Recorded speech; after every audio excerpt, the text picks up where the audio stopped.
नमस्कार दोस्तों, स्वागत है आपका और आपके साथ हमेशा की तरह मैं हूं आशिमा त्यागी। दोस्तों, कल्पना कीजिए एक देश की जहां संविधान सर्वोच्च माना जाता है, जहां कानून का राज होना चाहिए, लेकिन जमीन पर हालात ऐसे बन चुके हैं कि कोई भी संगठन खुलेआम ये ऐलान कर रहे हैं कि अगर प्रशासन मुसलमानों के घर नहीं तोड़ेगा तो हम खुद तोड़ देंगे।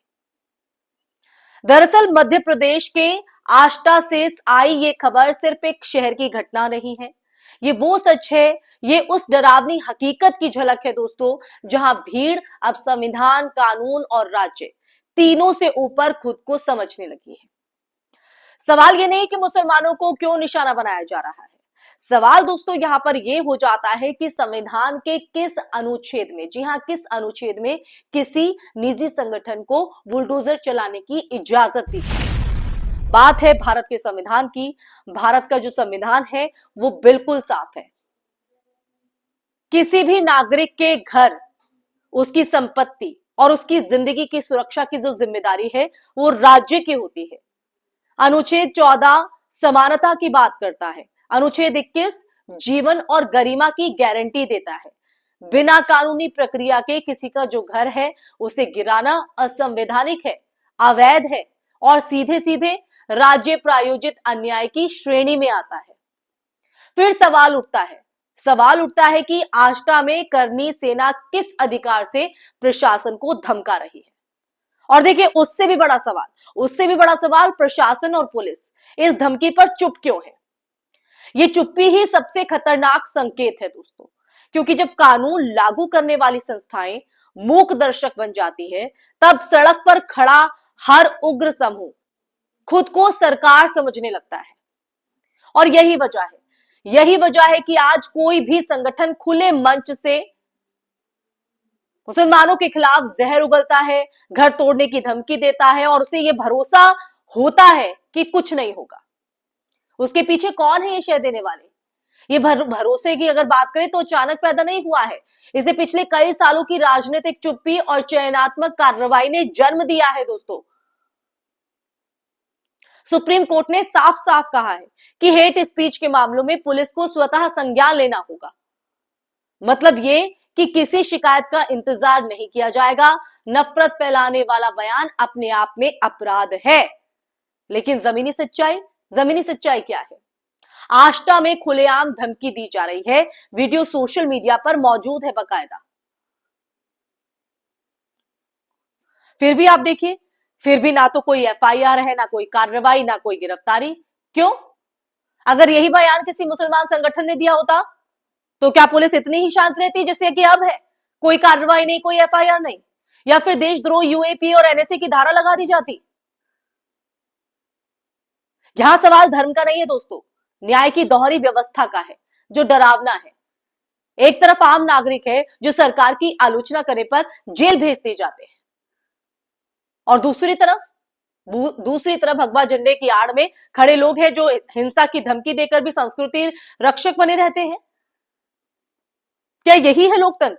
क्या लोकतंत्र की परिभाषा यही है? क्या यही कानून का राज है? असल समस्या अगर देखें तो सिर्फ करनी सेना या किसी एक संगठन तक सीमित नहीं है। असल समस्या है राजनीतिक संरक्षण और प्रशासनिक डर की। जब ऊपर से सख्त संदेश नहीं जाता, जब सत्ता स्पष्ट रूप से नफरत के खिलाफ खड़ी नहीं होती, तो जमीन पर बैठे लोग इसे खुली छूट समझ लेते हैं। यही कारण है कि आज हर गली में एक नया ठेकेदार पैदा हो गया है, जो तय करेगा कि कौन देशभक्त है और कौन गद्दार है, और किसका घर बचेगा और किसका टूटेगा। पुलिस की भूमिका यहां सबसे ज्यादा भयावह है, सबसे ज्यादा शर्मनाक भी। पुलिस का काम क्या होता है दोस्तों? पुलिस का काम सिर्फ हालातों पर नजर बनाए रखना नहीं होता है। पुलिस का काम है हालातों को सामान्य बनाए रखना। उसका काम है अपराध को रोकना, धमकी देना, सामूहिक हिंसा के लिए उकसाना, किसी समुदाय को निशाना बनाना। ये जो सब है वो भारतीय दंड संहिता की अगर हम बात करें उसके तहत गंभीर अपराध है, गंभीर श्रेणी में अपराध आते हैं। अगर इसके बावजूद पुलिस कार्रवाई नहीं करती, मौन धारण करती है, तो ये सिर्फ लापरवाही नहीं, ये संवैधानिक कर्तव्यों से गद्दारी भी है दोस्तों। जी हां, गद्दारी। इतिहास में बार बार चेताता है, बार बार ये चेतावनी देता है, जब भी भीड़ को कानून से ऊपर रखा गया है उसका अंजाम हमेशा आप देख लीजिए भयावह रहा है। आज निशाने पर मुसलमान है, कल कोई और होगा। बुलडोजर जब न्याय के नाम पर चलता है तो वो धर्म नहीं देखता, वो सिर्फ सत्ता की चुप्पी देखता है। और जब सत्ता चुप रहती है, जब सत्ता चुप रहती है तब लोकतंत्र धीरे धीरे मलबे में तब्दील होने लगता है, बदलने लगता है।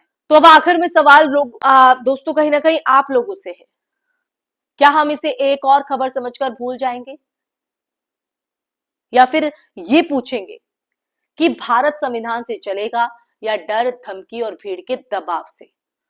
देखिए ये वो वाजिब सवाल है, क्योंकि आप याद रखिए ये सवाल आज अगर किसी के घर टूट रहे हैं, हम चुप हैं, कुछ नहीं बोल रहे हैं, तो कल जब संविधान टूटेगा तो बोलने वाला कोई नहीं बचेगा।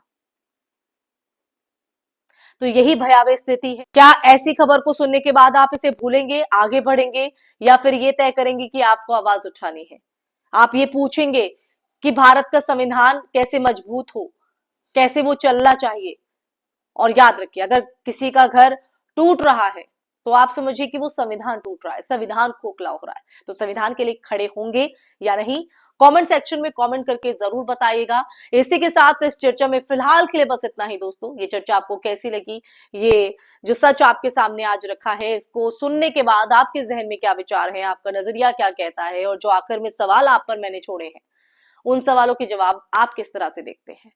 कमेंट सेक्शन में कमेंट करके जरूर बताइएगा। साथ ही कोई मुद्दा आपको ऐसे जहन में हो जिस पर आप बात करना चाहते हैं, जिसके बारे में आप सच जानना चाहते हैं, तो जरूर वो भी शेयर कीजिएगा, ताकि अगली चर्चा में हम उस मुद्दे को शामिल कर सकें। फिर हाजिर होंगी सच का संवाद लेकर, तब तक के लिए अपना ख्याल रखिए। जय हिंद, जय भारत, नमस्कार।